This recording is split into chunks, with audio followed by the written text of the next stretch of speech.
Our next speaker, Alexandra Libby, is Assistant Curator of Northern Baroque Paintings at the National Gallery of Art. She's written numerous articles and presented at many conferences related to Dutch and Flemish art, most recently publishing an article in the Journal of the Historians of Netherlandish Art on the Solomonic ambitions of Isabel Clara Eugenia in Rubens's Triumph of the Eucharist tapestry series. Prior to joining the National Gallery, Alexandra was the Assistant Curator of European Art at the John and Mabel Ringling Museum of Art in Sarasota, Florida, where she organized several exhibitions, including Old Master drawings from the John and Mabel Ringling Museum of Art and Venice in the Age of Canaletto. Alexandra received her MA in 2007 from Boston University and her PhD in the History of Art and Architecture in 2014 from the University of Maryland. Her dissertation was entitled Piety, Politics, and Patronage, Isabel Clara Eugenia and Peter Paul Rubens's The Triumph of the Eucharist tapestry series. Today, she will speak to us with her lecture titled From Personal Treasures to Public Gifts, Building the Flemish Painting Collection at the National Gallery of Art. Please welcome Alexandra Libby.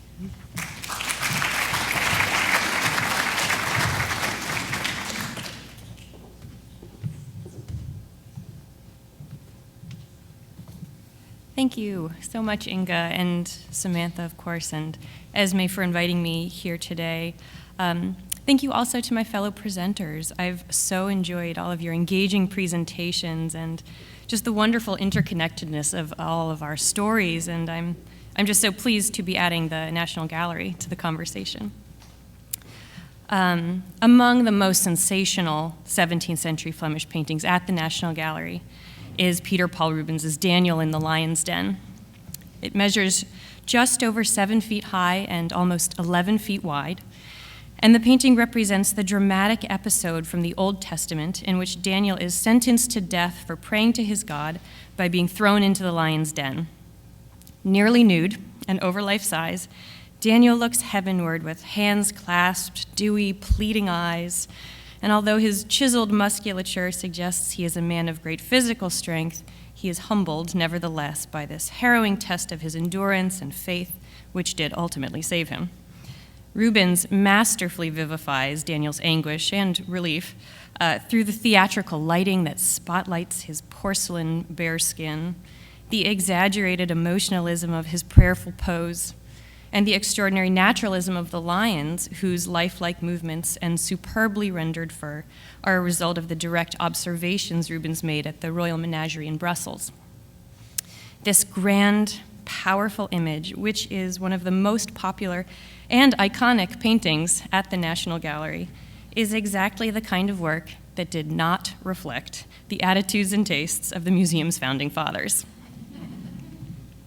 When the gallery opened its doors on March 17, 1941, only 25 years before acquiring Daniel, it contained 123 paintings and 23 sculpture from the collection of Andrew Mellon, and another 400 Renaissance paintings and sculptures donated by Samuel H. Kress. Of the almost 550 objects on view opening night, only 6 were 17th century Flemish paintings, and all of those were portraits. It was also announced at the opening that the remarkable European paintings, drawings, and decorative arts assembled by Peter A.B. Widener and his son Joseph at their estate outside Philadelphia, Linwood Hall, would also come to the gallery.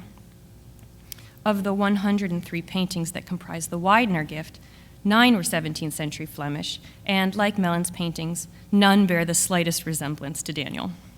To be sure, Mellon and Widener had a much different approach to collecting Flemish art, one that was shaped by notions of public benefit, but also by personal taste, and one that wonderfully continues to inform the growth of the collection today. Andrew Mellon was born into wealth and began to develop his interest in art around 1880 along his good friend Henry Clay Frick. At that time, Mellon was a successful banker and entrepreneur in Pittsburgh. Then in 1921, he was named Secretary of the Treasury and moved to Washington, where he bought a large apartment in DuPont Circle that needed paintings to fill the walls. Mellon worked primarily with Joseph Duveen and Charles Carstairs from Knoedler, dealers with whom he had been using in Pittsburgh, and it was through Duveen in 1926 that he purchased Van Dyck's Marchesa Balbi. As Paul Mellon, Andrew's son, later recalled, she presided over his father's apartment. She was hung opposite the wall of the front door, and so she was the first thing you saw when you walked in. According to Paul, she inspired a feeling of rightness. As he wrote, she was beauty, youth, dignity, and grace personified. And in fact, when Andrew Mellon became ambassador to Great Britain from 1932 to 33, she was one of the paintings that he took with him to decorate his London residence. And here I show you some of the pictures from that home. Until his purchase of the Marchesa, Mellon had largely been interested in Dutch and British painting. By the 1920s, Van Dyck was a highly desired artist in America, thanks in part to his influence on British portraiture, which Americans were eagerly acquiring from cash-strapped British families, divesting themselves of heirlooms. Yet at the time Mellon acquired the Marchesa, he didn't yet own a quarter of the English portraits that would ultimately go to the gallery. No, her lure may have been a result of the fact that he was already, perhaps with Duveen's encouragement, purchasing works with the formation of the gallery in mind.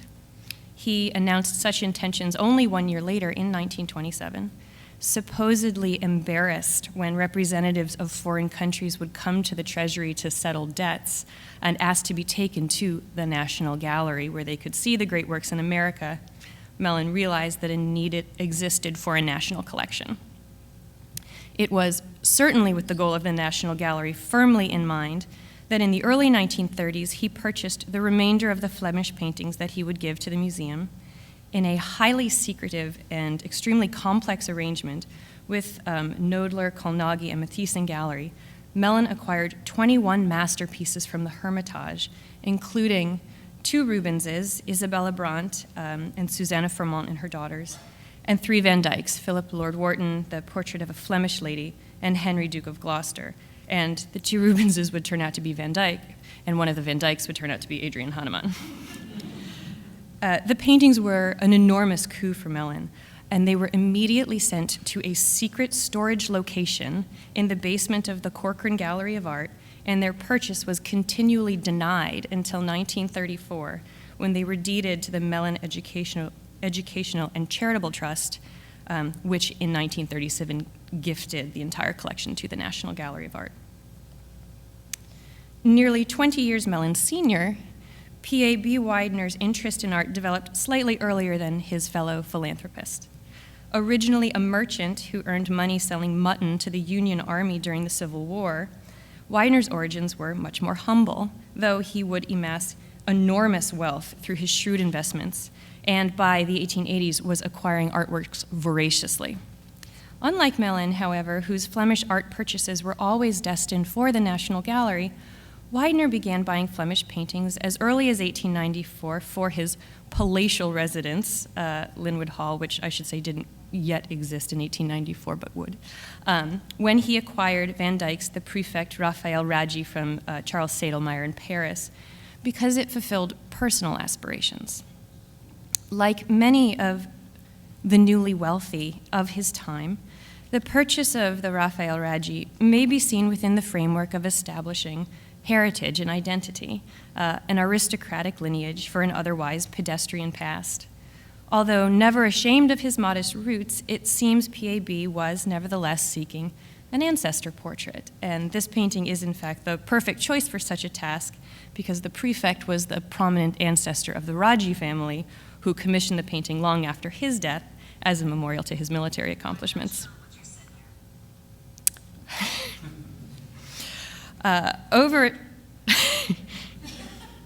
Over the next 15 years, P.A.B. and Joseph Widener would build upon their surrogate family tree and acquire another 6 portraits by Van Dyck, all of which they hung in a single room in Linwood Hall, built especially for them.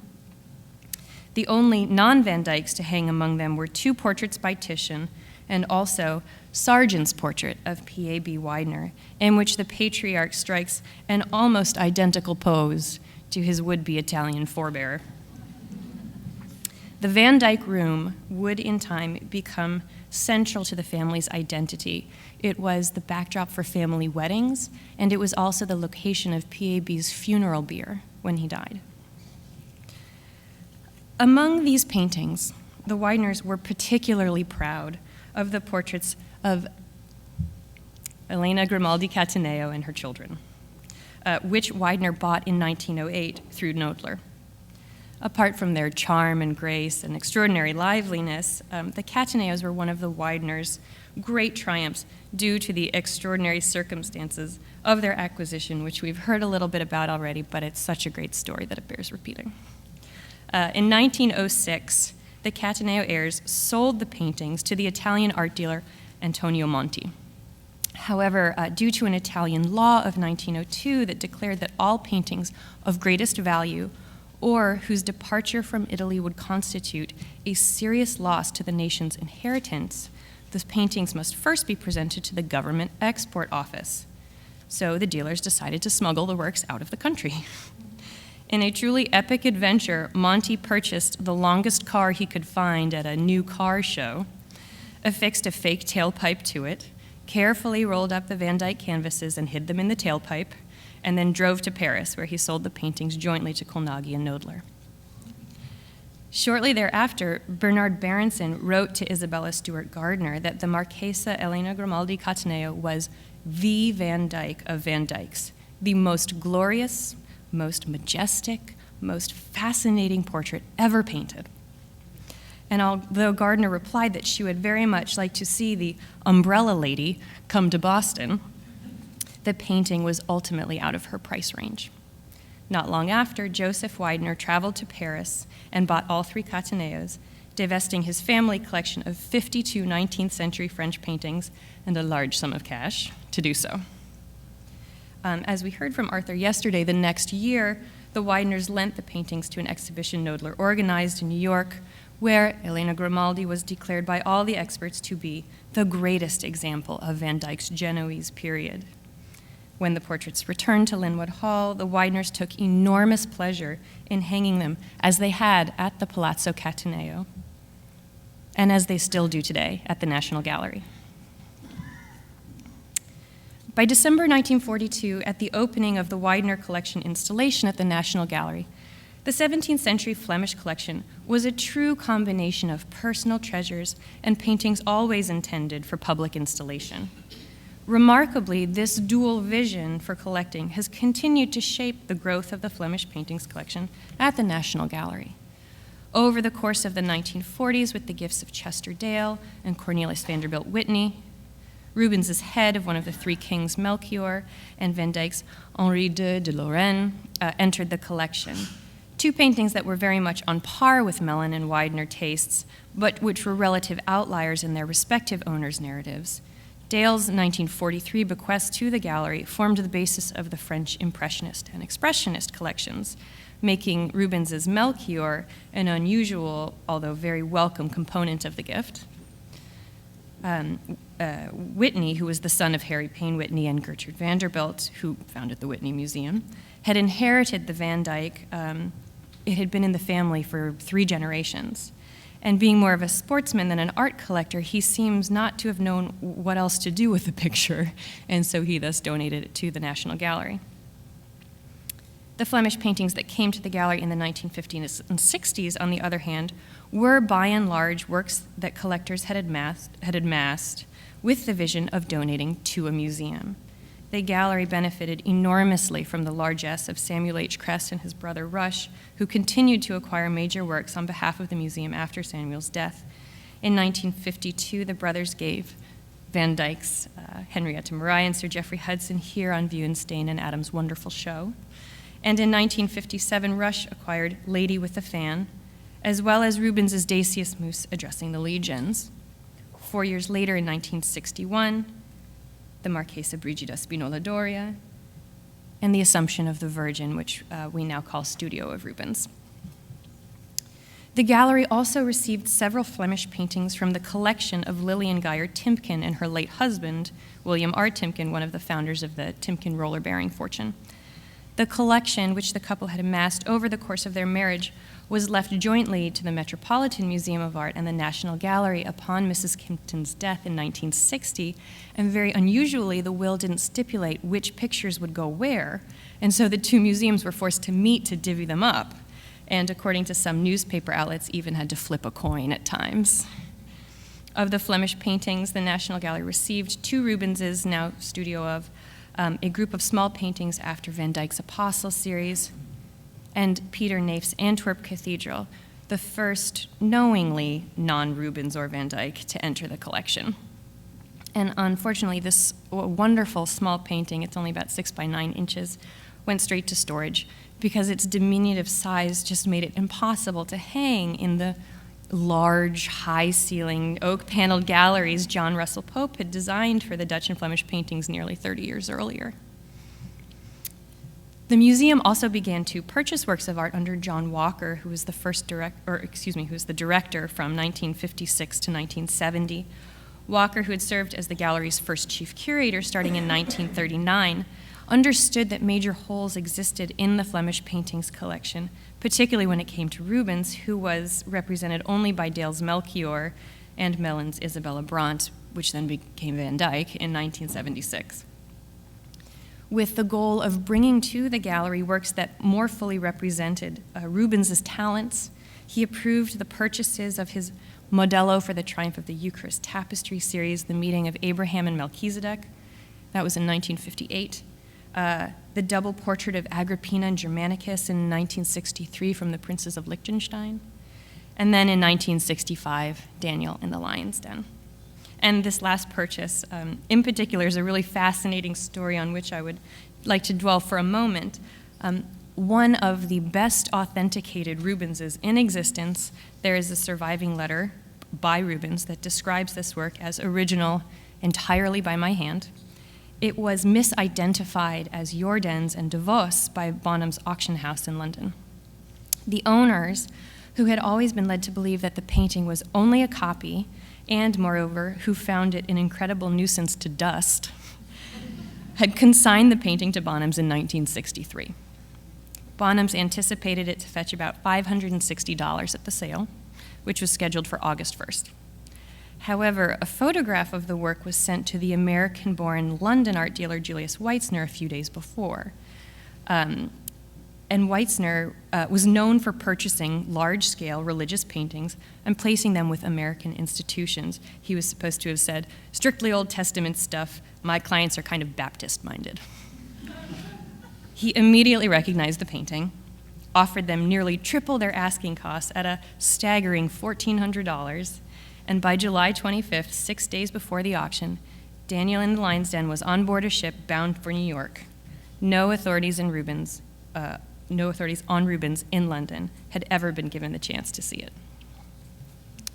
When the National Gallery acquired the painting in December 1965, nearly every expert in the field, from Michael Jaffe and Julius Held to Seymour Slive and Jakob Rosenberg, sent letters of congratulations to the gallery on its acquisition. And nearly every news agency, from the Washington Post to the London Times, covered the event. Of course, the story was sensational for the blunder of the Bonham's picture expert, who failed to recognize its authorship, and he, by the way, remained totally unrepentant, having said that it was an ugly picture in 1963 and it's a horrible picture now. But of course, it was also a blunder on the part of the British government, since the Reviewing Committee on the Export of Works of Art had known nothing about the sale. Still, the fascination with this painting in 1965 bespeaks how much attitudes towards Flemish art had changed and what kinds of Flemish art were acceptable for the nation's museum. The museum remained committed to purchasing important works of art of the more traditional taste. When J. Carter Brown became director in 1970, his first acquisition was Rubens's wonderful family portrait of Deborah Kipp and her children. The painting was a major event for the museum. It brought to Washington a work hailed as one of Rubens's great masterpieces. And it also started really important and complex conversations in Rubens' studies about the roles played by associates in the creations of works. This broadening of the catalog that occurred in the mid-1960s at the gallery may seem a little late in the game. However, one must also bear in mind that the museum didn't hire its first curator of Dutch and Flemish paintings until 1975, when a young, bearded art historian named Arthur Wheelock, who had been the Curatorial Fellow since 1973, joined the staff. And for those of you who know, this is John Hand.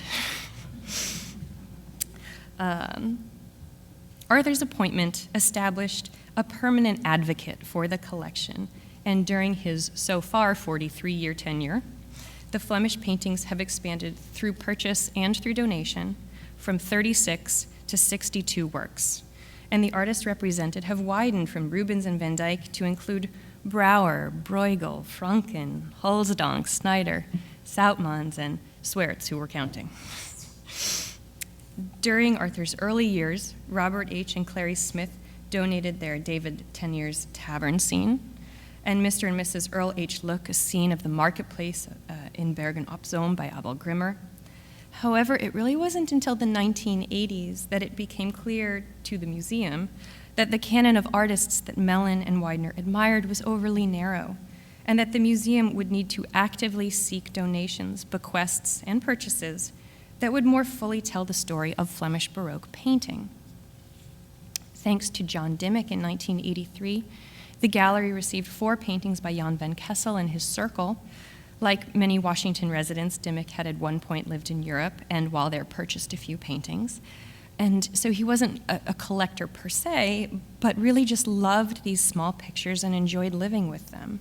In fact, with few exceptions, all of the Flemish paintings that have arrived at the gallery in the last 40 or so years from private collectors were never part of a grand Flemish paintings collection or part of a larger scheme to bring objects to the gallery that would fill holes.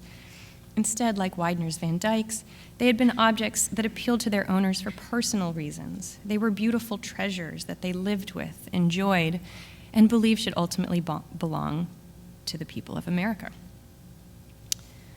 3 of our 5 tenures were such paintings. As I said, the Smith's Tavern scene, Peasants in a Tavern, which was the gift of Mr. and Mrs. John Ellie Flieger, 2 Peasants with a Glass of Wine from Nell Weidenheimer, as was our Jan Bruegel, The Elders, Flowers in a Basket, and Jan Philips van Thielen, Roses and Tulips in a Glass Vase, both from Mrs. Paul Mellon. Our Franz Franken the Younger, Garland of Flowers and Adoration from Helen Marwick, Van Kessel's Still Life from Maida and George Abrams, and Gillis von Tilburg the Younger self-portrait from Otto and Heidi. Thanks to the generation of these individuals and their belief in giving to the nation, artists and genres, in particular flower paintings, not yet represented in the Flemish collection, could finally grace the gallery's walls. Another part of the success of our expansion of the Flemish collection is owed to the construction in 1995 of our cabinet galleries. Until that time, the museum was only able to hang works in the original large oak-paneled galleries. With these much more intimate spaces, however, we can begin to exhibit small works already owned, such as the Dyck van Kessels, the Timken Naefs, but also to acquire new works, such as Jan Bruegel's River Landscape and Adrian Brouwer's Youth Making a Faith, right here. At the same time, the vision of the Northern Baroque Collection's head curator has ensured that our holdings continue to grow with an aim towards more fully representing the history of Flemish art. This includes augmenting works by artists already represented through Arthur's long courtship of Mrs. Rudolph Heinemann, for example, who had a variety of European paintings that she wanted to donate but hadn't decided whether they ought to come to New York or Washington. We ultimately received our beautiful meeting of David and Abigail, and also the gallery received a very generous donation or endowment for curatorial travel. He has also worked to secure funds from the gallery and with the generous help of gallery benefactors, Juliet and Lee Folger, Nell and Robert Weidenheimer, the Ruttenberg family. We've purchased 10 17th century Flemish paintings, including our only Franz Snyder's, Osias Barrett, this wonderful dishes with oysters and fruit and wine, a Zoutman, man holding a staff, and one of my favorites, Jacob van Hulsdonk's Wild Strawberries in the Wanley Bowl. These are artists and genres unimaginable in the gallery's early history, but which are some of our most beloved paintings today. And of course, many of these acquisitions bear remarkable stories themselves, and I feel a little bit like a thief telling some of them because the man to whom they belong is here today. But I will share with you one of my favorites. In 1990, the dealer Ellen Mitchell brought to Arthur's attention a private collector in London who was interested in selling The Fall of Phaeton by Rubens. Rubens painted this highly dramatic, dynamic composition around 1604-5, which would make it the earliest work in his oeuvre at the gallery. Problematically, the owners were strongly against selling to a museum. Undeterred, Arthur and a German friend devised a ruse in which Arthur pretended to be a German conservator who did not speak English and who wanted to inspect the painting because a big red beard can convince anyone of anything, evidently. So he flew to London, pantomimed his way through a conversation with the fortunately non-German-speaking owners, and then returned to Washington assured that this was indeed a masterwork by Rubens that should belong to the nation. Of course, he was then charged with convincing the museum of its great importance, and here too was a challenge, very much a hangover, even in 1990, from the Mellon and Widener era was the belief that an artist's best work dated to his mature, mid-career, not his juvenilia. Never mind that Rubens was almost 30 when he painted this. Moreover, the work did not have easy appeal as a history painting with a somewhat remote subject. Harnessing the power of friends and experts and his great powers of persuasion, and actually the curatorial file is filled with all of these letters from Held and Jaffe and Justus Muller-Hofstede to the director, voicing support for the acquisition, which is not a small feat given that those men rarely agreed on anything. Arthur prevailed at the museum and with the collector, and today The Fall of Phaeton hangs very proudly at the National Gallery. When the gallery opened its doors to the public a little over 75 years ago, it realized the decades-long dream of Andrew Mellon and P.A.B. Widener and Joseph Widener. These founding fathers not only provided a basis for our wonderful museum, but also an example that would inspire later generations of philanthropists to collect both for personal pleasure and public benefit. And as the museum matures and our collection grows, so too the stories that we're able to tell. And so I very much look forward to seeing what our next chapter brings. Thank you.